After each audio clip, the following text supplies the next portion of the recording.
Students, स्वागत है आपका आज की इस क्लास में। स्टूडेंट्स, एग्ज़ाम की नज़दीकी को देखते हुए ये खास वीडियो है आपके लिए, जिसमें BHD AE 182 के कुछ महत्वपूर्ण प्रश्नों को शामिल किया गया है। BHD AE 182 के सभी पाठों से प्रश्न लिए गए हैं जो आपकी परीक्षा की तैयारी में काम आ सकते हैं। तो चलिए स्टार्ट करते हैं। पहला प्रश्न है, हिंदी भाषा का स्वरूप और क्षेत्र क्या है? तो हिंदी भाषा के स्वरूप और क्षेत्र को समझने के लिए इसके भूगोलिक, साहित्यिक और प्रयोग विस्तार के संदर्भ को समझना होगा। भौगोलिक संदर्भ कहाँ है? इसका तात्पर्य ये कि भाषा कहाँ कहाँ किस किस क्षेत्र में बोली जाती है।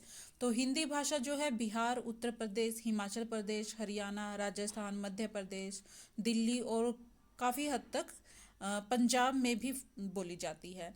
इस हिंदी भाषी प्रदेशों के आधार पर हिंदी की 5 उपवर्ग या उपभाषाओं में बांटा गया है और इसके अंतर्गत 18 जो है बोलियां सम्मिलित की जाती हैं। जो उपवर्ग है 5, वो कौन कौन से हैं? पश्चिमी हिंदी, पूर्वी हिंदी और बिहारी हिंदी, राजस्थानी हिंदी और पहाड़ी हिंदी। पश्चिमी हिंदी, पूर्वी हिंदी, बिहारी हिंदी, राजस्थानी हिंदी और पहाड़ी हिंदी। ये जो वर्गीकरण है भौगोलिक संदर्भ वाला, ये जॉर्ज गियर्सन ने किया है हिंदी के लिए, लेकिन ये अवैज्ञानिक माना जाता है विद्वानों के द्वारा।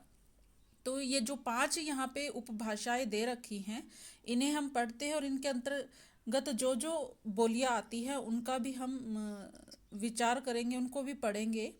तो सबसे पहले है पश्चिमी हिंदी। पश्चिमी हिंदी का विकास किससे हुआ है? शोरसैनी अपभ्रंश से हुआ है। इसके अंतर्गत 5 बोलियां आती हैं: खड़ी बोली, हरियाणवी, ब्रज, कन्नौजी और बुंदेली। कौन कौन सी? खड़ी बोली, हरियाणवी, ब्रज, कन्नौजी और बुंदेली। ये 5 बोलियां हैं जो पश्चिमी हिंदी के अंतर्गत आती है। खड़ी बोली मेरठ, रामपुर, मुरादाबाद, सहारनपुर, मुजफ्फरनगर, बिजनौर और बागपत के आसपास बोली जाती है।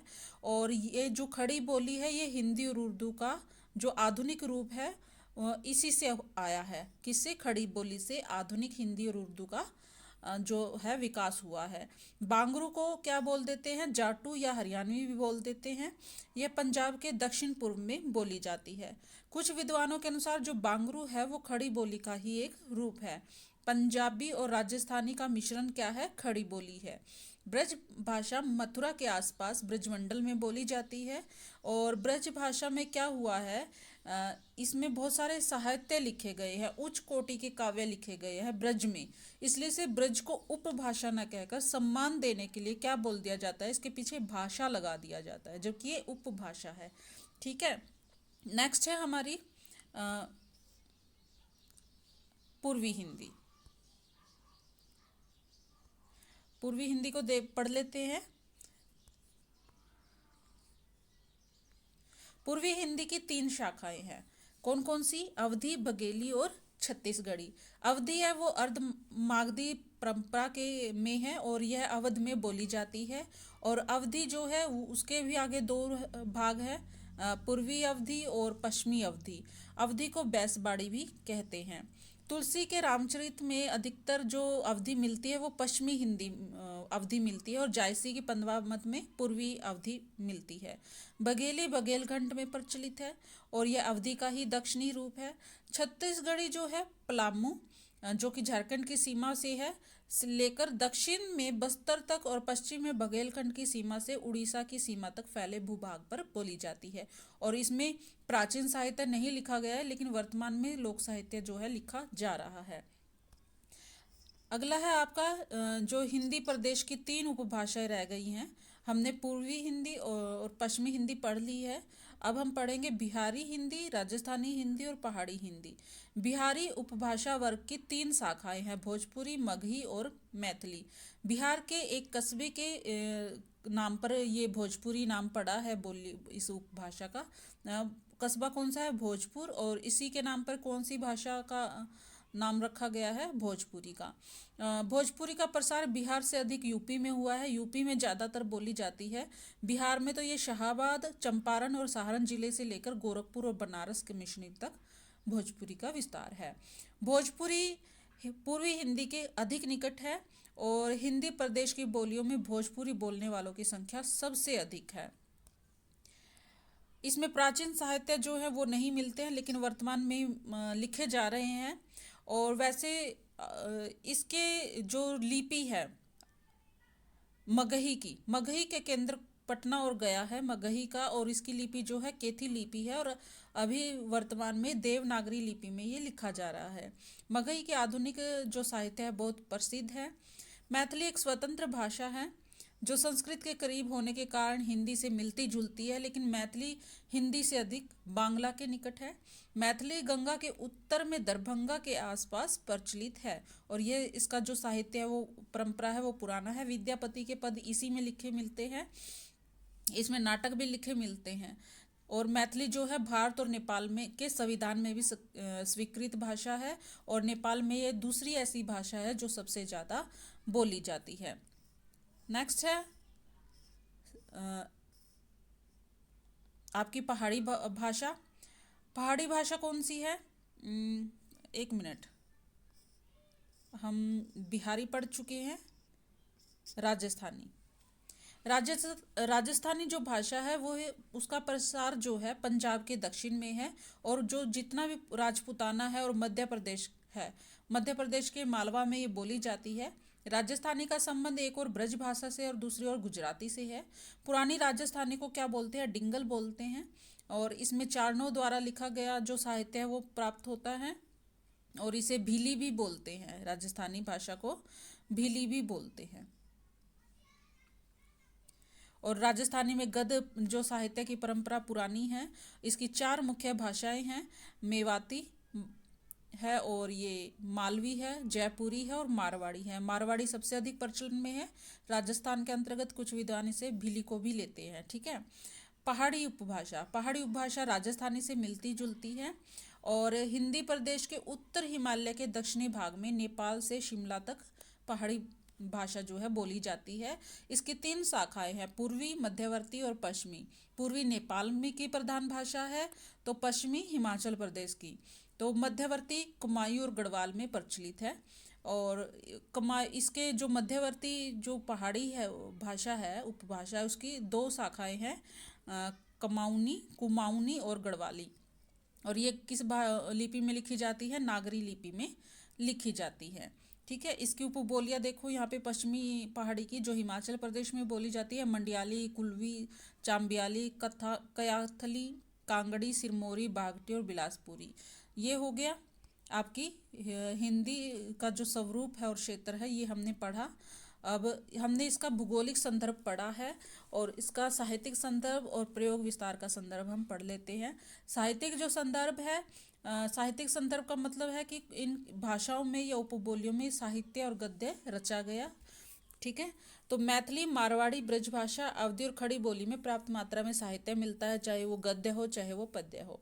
जैसे विद्यापति है, चंद बरदाई है, तुलसीदास, सूरदास बिहारी, अमीर खुसरो, भारतेंदु, जयशंकर प्रसाद, अगय शुल्क और प्रेमचंद। इन्होंने बोलियों में लिखने, जो भी अपना साहित्य इन्होंने लिखा है, इन्होंने बोलियों में ही लिखा है।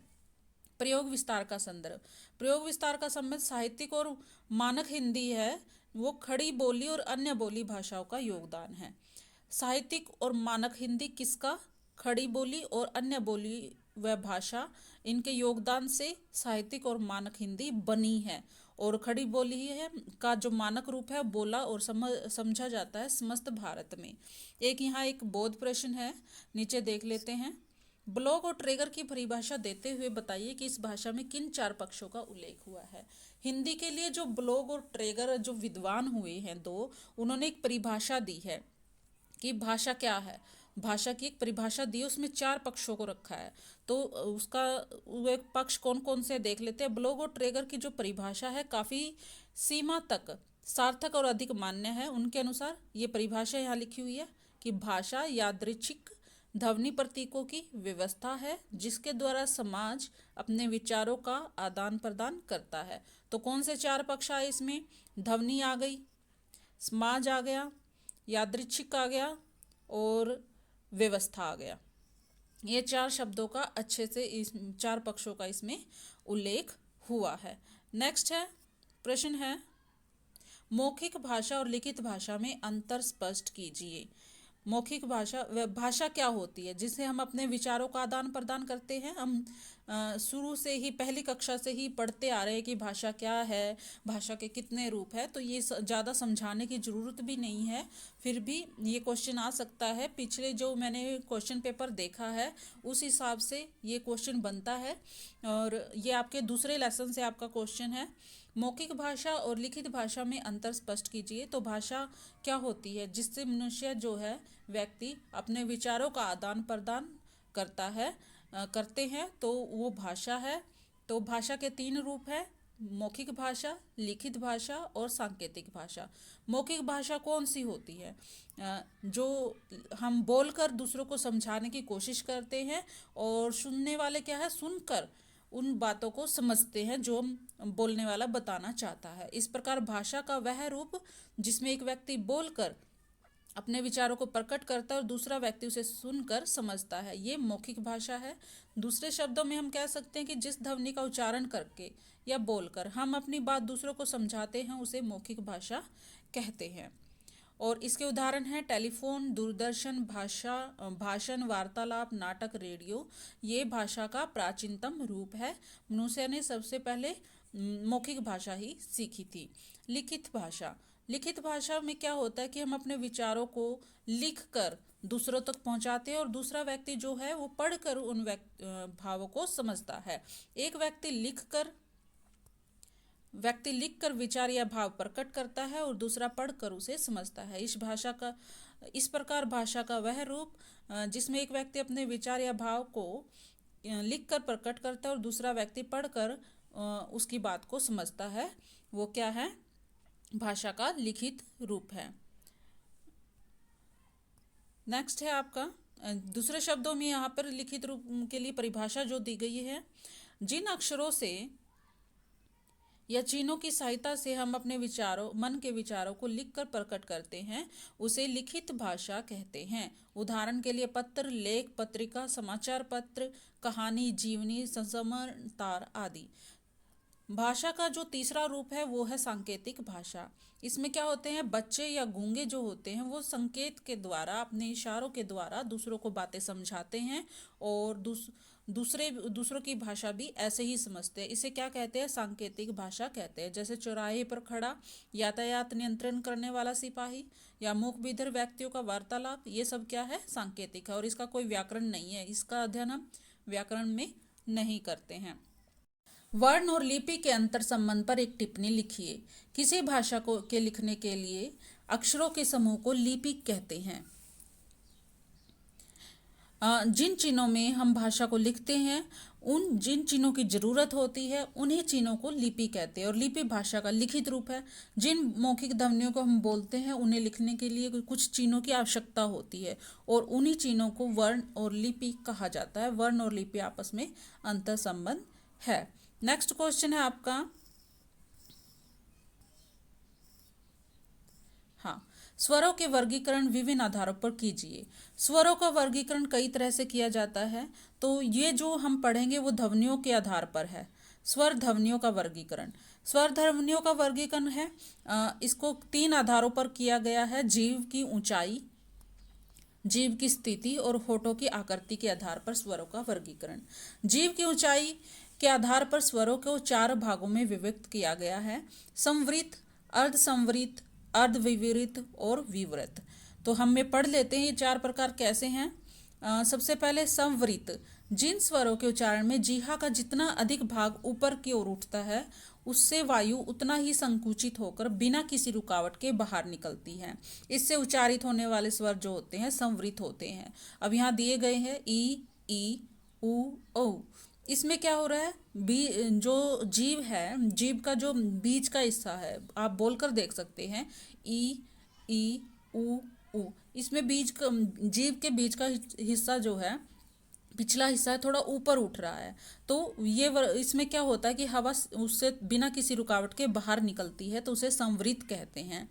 अर्धसंवृत होते हैं जिसमें जीहा का भाग जो है कम ऊपर उठता है और वायु है मुख विवर से कम संकुचित होती है। ठीक है, कम संकुचित होती है। इनमें क्या हो रहा था, जितनी जीभ उठ रही है उतनी ही संकुचित हो रही है, और इसमें कम जीभ भी कम ऊपर उठ रही है और वायु भी कम संकुचित हो रही है। इसे जो उच्चारित स्वर होते हैं वो अर्ध संवरित होते हैं, जैसे कि ए ओ। इसमें जो है कम संकुचन आ रहा है हवा में, आप बोलकर देख सकते हैं। अर्धविवरित क्या होते हैं, इनमें जो होता है जीभ जो अर्ध संवरित जो स्वर है ना उनसे भी कम ऊपर उठती है, और वायु का मार्ग जो है वो खुला रहता है। इससे इसमें संकुचन है ना, वायु का संकुचन वो बहुत कम होता है, और इसे अर्ध विवरित कहे जाते हैं, जैसे कि ए औ।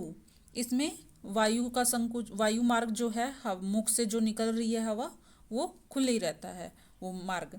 विवरित में क्या होता है कि जिन स्वरों के उच्चारण में जीवा मध्य में स्थित होती है और मुख विवर पूरा खुला रहता है, वो एक ही स्वर है, इसे आप याद रख सकते हैं, आ। अब आपको समझ आ गया होगा, जीवा की ऊंचाई के आधार पर चार तरह के होते हैं। संवरित, जिसमें जीवा का भाग जो है थोड़ा अधिक ऊपर उठता है और वायु संकुचित होकर बिना किसी रुकावट के निकलती है, ये चार है, ई उ ऊ। ठीक है।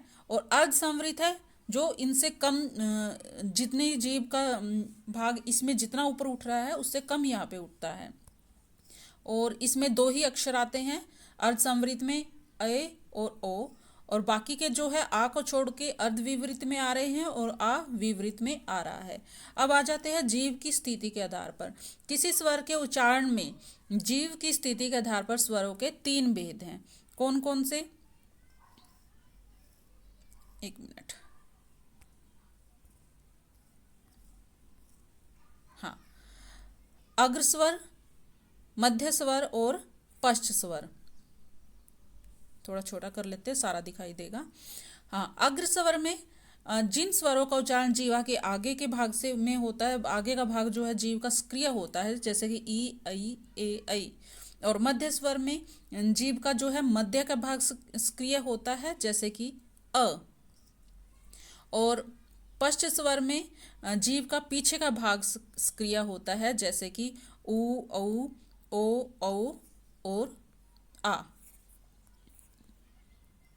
हाँ, तो आप इसे इस तरह से समझ सकते हैं, जैसे ये जीभ है, इसमें क्या है, आगे का हिस्सा है जीभ का, इससे आप ये वाले स्वर बोले जा रहे हैं, ई ऐ ए ऐ, और मध्य में सिर्फ आ बोला जा रहा है, और बाकी के जो शब्द हैं वो पीछे से बोले जा रहे हैं। जैसे कि मान लीजिए, आप इसे इस तरह से याद रख सकते हैं, जैसे कि लेडीज फर्स्ट होती है तो जो जिसमें ईकारांत आ रहा है, ई ऐ ऐ, जैसे वो शब्द आगे से बोले जा रहे हैं, अकेला बीच में बोला जा रहा है, बाकी स्वर पीछे से बोले जा रहे हैं, पीछे इसमें जीभ का पिछला हिस्सा सक्रिय होता है।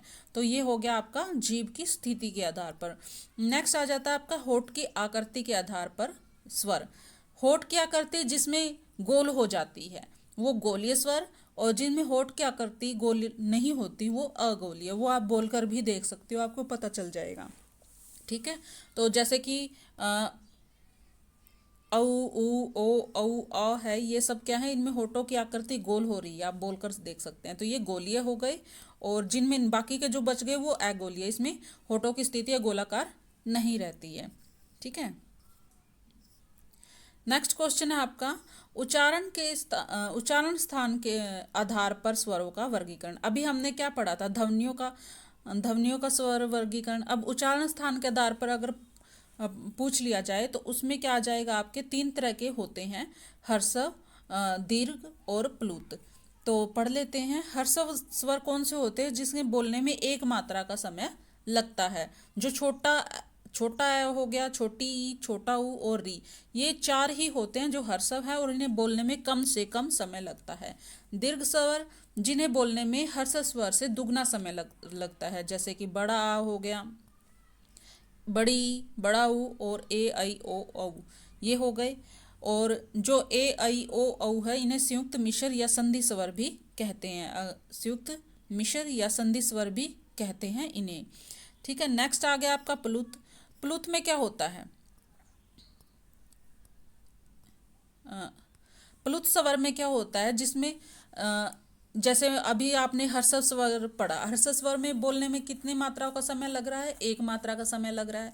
दीर्घ में बोलने में कितना समय लग रहा है? दो मात्राओं का समय लग रहा है। तो प्लुत में दो से अधिक मात्राओं को का समय लगता है बोलने में, उन्हें प्लुत कहते हैं। जैसे कि आप ओम बोलते हो, तो ये ओम लिखा हुआ है, यहाँ देखिए आप, ओम लिखा हुआ है। तो ओम में जो ये बीच में ऊ लिखा हुआ है, ऊ जैसा दिखाई दे रहा है, ये ऊ नहीं है। जैसे हम वैसे गिनती में तीन लिखते हैं, इसी तरह हिंदी वाली गिनती में ऐसे तीन लिखा जाता है। तो ये तीन लिखा हुआ है, यानी कि ओ को बोलने में तीन मात्राओं का समय लग रहा है। और इसके पीछे वर्ण है म, ओम। इसमें ओम बढ़ा के चाहे कितनी मात्राएं लग रही हैं, चार मात्राएं, पांच मात्राएं, छह मात्राएं, यानी दो से ज्यादा मात्राएं लग रही हैं, तो ये लिख दिया जाता है, ये प्लुत स्वर है। ठीक है। नेक्स्ट आ जाता है आपका वाक्य के भेद। वाक्य के कितने भेद हैं और किसके आधार पर? रचना के आधार पर। रचना के आधार पर वाक्य के भेद पढ़ लेते। तीन तरह के होते हैं। सरल वाक्य, जिसमें ऐसे वाक्य जिसमें केवल एक समापिका क्रिया होती है, यानी एक ही क्रिया होती है और वही समाप्त हो रही होती है, सरल वाक्य कहलाते हैं। ऐसे वाक्यों में एक उद्देश्य और एक विधेय होता है, यानी एक ही करने वाला होता है और एक ही क्रिया होती है। ठीक है। जैसे कि वह घर जाता है, मैं खाना नहीं खाता हूं, तुम बाजार कब जाओगे। तो एक ही वाक्य है और एक जो काम है वही पूछा जा रहा है, एक ही क्रिया है। जैसे वह घर जाता है, तो वो घर ही जा रहा है, उसके बीच में ना ही वो कोई काम कर रहा है, ना बातें कर रहा है, ना मतलब इधर उधर देख रहा है, सिर्फ एक ही काम कर रहा है, घर जा रहा है या रास्ते में कहीं और जा रहा है, ऐसा कुछ नहीं है। वह मैं खाना नहीं खाता हूँ, मतलब खाना नहीं खाता हूँ, एक ही क्रिया बता रहा है। वो ये नहीं कह रहा कि मैं कुछ और इसके अलावा खा रहा हूँ या पी रहा हूँ, सिर्फ एक ही क्रिया का समापिका हो रही है। तुम बाजार कब जाओगे, यह भी एक सूचना आ रही है, एक ही सूचना प्राप्त हो रही है और कोई सूचना इसमें प्राप्त नहीं हो रही। तो ये सरल वाक्य है, एक ही वाक्य है। नेक्स्ट आ जाता है आपका मिश्र वाक्य। मिश्र वाक्य क्या होता है? जिसमें एक मुख्य उपवाक्य होता है, एक वाक्य और एक उपवाक्य होता है, और जो उपवाक्य है वो आश्रित होता है।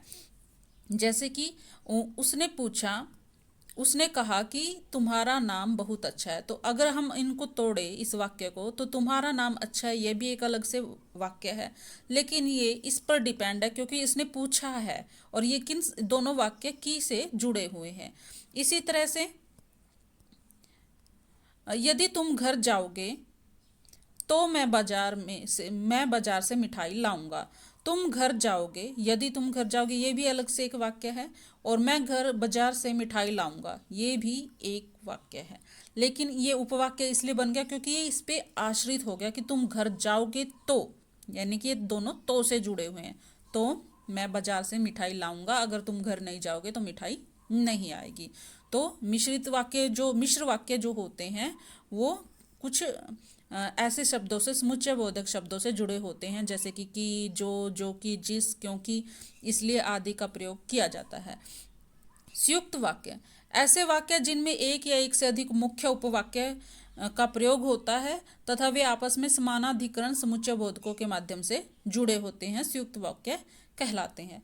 इस मिश्र वाक्य में क्या था, अभी हमने ऊपर पढ़ा, जो उपवाक्य है, जो वाक्य है, जो मुख्य वाक्य उस पर आश्रित है।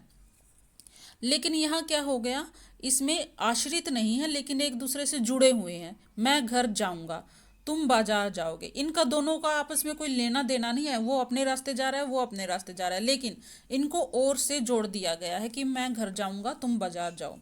आज बारिश होगी या ओले पड़ेंगे, तो ये भी दोनों अलग अलग बातें हैं, बारिश होगी या ओले पड़ेंगे। आज ऐसे भी कह सकते हैं कि या आज ओले पड़ेंगे, या ऐसे भी कह सकते कि आज बारिश होगी, लेकिन इन्हें या से जोड़ दिया गया है। ठीक है, यह हो गया आपके रचना के आधार पर वाक्य के भेद। नेक्स्ट आपका क्वेश्चन है अर्थ के आधार पर वाक्य के भेद। अर्थ के आधार पर वाक्य के भेद। तो अर्थ के आधार पर वाक्य के 8 भेद होते हैं। सबसे पहले विधानवाचक वाक्य।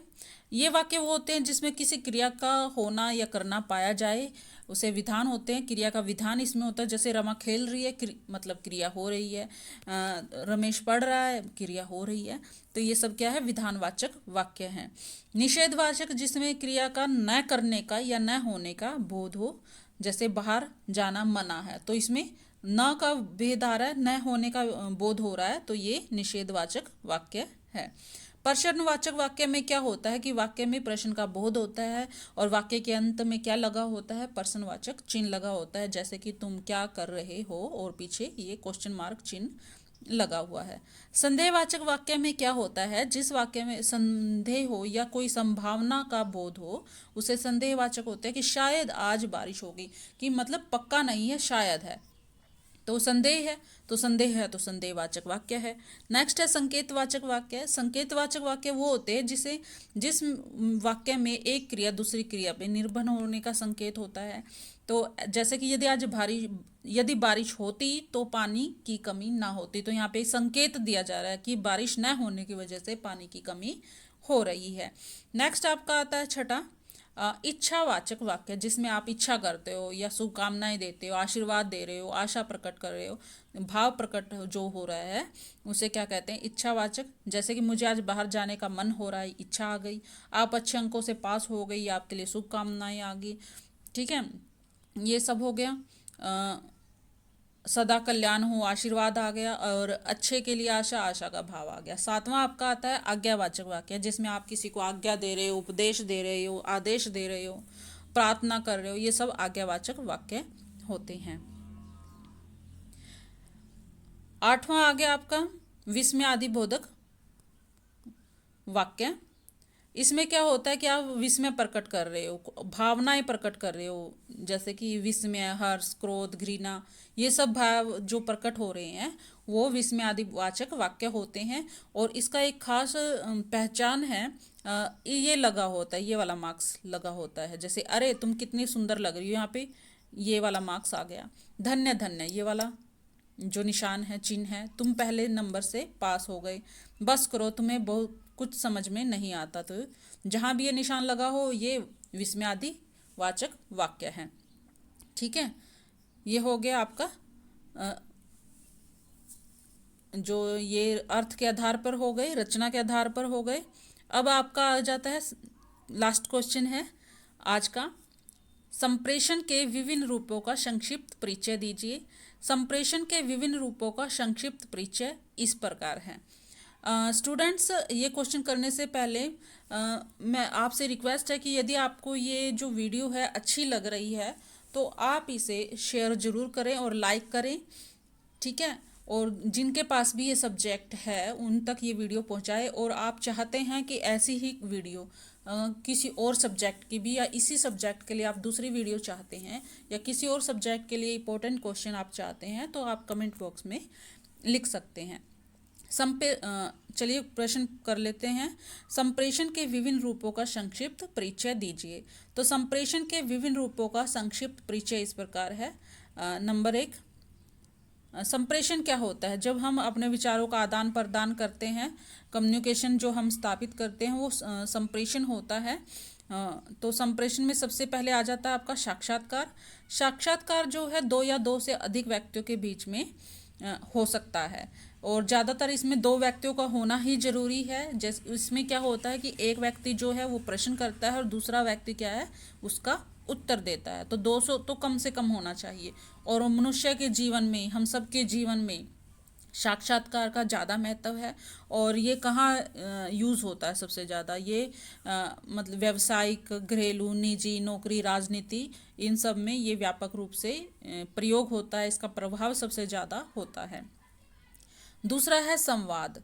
संवाद में क्या होता है, संवाद का भी साक्षात्कार के जितना ही महत्व है संवाद का, और इसमें व्यवहारिक जीवन में इसका महत्वपूर्ण स्थान है। हम आमतौर पर एक दूसरे से बातचीत करते हैं, वो संवाद ही होता है। ठीक है, इसमें एक या एक से ज़्यादा लोग भी हो सकते हैं, और ये बातचीत का एक माध्यम है। और ये कई प्रकार का भी हो सकता है, इसमें क्वेश्चनिंग भी हो सकती है, गप्पे भी आप मार सकते हो, या कोई भी जानकारी आप एक दूसरे से बातचीत कर रहे हो, चर्चा कर रहे हो, ये सब संवाद ही है। और साहित्य विधा में तो इसका सबसे ज़्यादा प्रयोग होता है जब भी जैसे मान लीजिए दो व्यक्तियों की बातचीत आप दर्शा रहे हो, तो साहित्य में कैसे दर्शाते हो, पहला जो व्यक्ति है ऐसे करके पहला व्यक्ति, और आप ऐसे डॉट लगा के फिर उसकी कही बात लिखते हो, फिर दूसरा व्यक्ति ऐसे लिख करके ऐसे दो डॉट लगाते हो, फिर उसकी कही बात आप यहाँ पे लिखते हो। तो इससे क्या पता चलता है कि ये जो बात यहाँ पर कही है ये इस मनुष्य के द्वारा कही गई है और ये जो बात है इसके द्वारा कही गई है। तो ये दोनों का संवाद चल रहा है, फिर पहला कहता है फिर दूसरा कहता है, तो इस तरह से संवाद होता है। और संवाद का तो हम सारा दिन संवाद करते रहते हैं, बातचीत का एक माध्यम है ये, और इसकी उपयोगिता बहुत अधिक है। नेक्स्ट है आपका सामाजिक आदान प्रदान का प्रकार। सामाजिक आदान प्रदान का प्रकार। सामाजिक आदान प्रदान के प्रकारों का क्षेत्र बहुत व्यापक है। यह इसलिए सुबह से लेकर रात तक अनेक प्रकार के सामाजिक आदान प्रदान होते रहते हैं। मनुष्य को खुद समझ में नहीं आता, वो सावधान ही नहीं रह पाता। और इस सामाजिक आदान प्रदान की व्यापकता और विविधता क्रम से कुछ अधिक प्रचलित रूपों, सामाजिक रस्मों, त्योहारों, जीवन व्यवहार के कुछ विशिष्ट रूपों में होने वाले आदान प्रदान को देखते हुए कहा जा सकता है। इसका महत्व संप्रेषण के क्षेत्र में बहुत अधिक है। किसका? सामाजिक आदान प्रदान का। हम क्लब में मिलते हैं, स्कूल में, और हम अपने आस पड़ोस में, बाजार में, हम ये सामाजिक आदान प्रदान चलता रहता है। अपने आसपास के विचारों को हम जो है दूसरों को प्रदान करते रहते हैं, दूसरों के विचारों को समझते रहते हैं, कम्युनिकेशन जो है चलता रहता है। तो ये था आज का लास्ट क्वेश्चन। और आपको ये वीडियो कैसी लगी हमें कमेंट में ज़रूर लिखिएगा। धन्यवाद।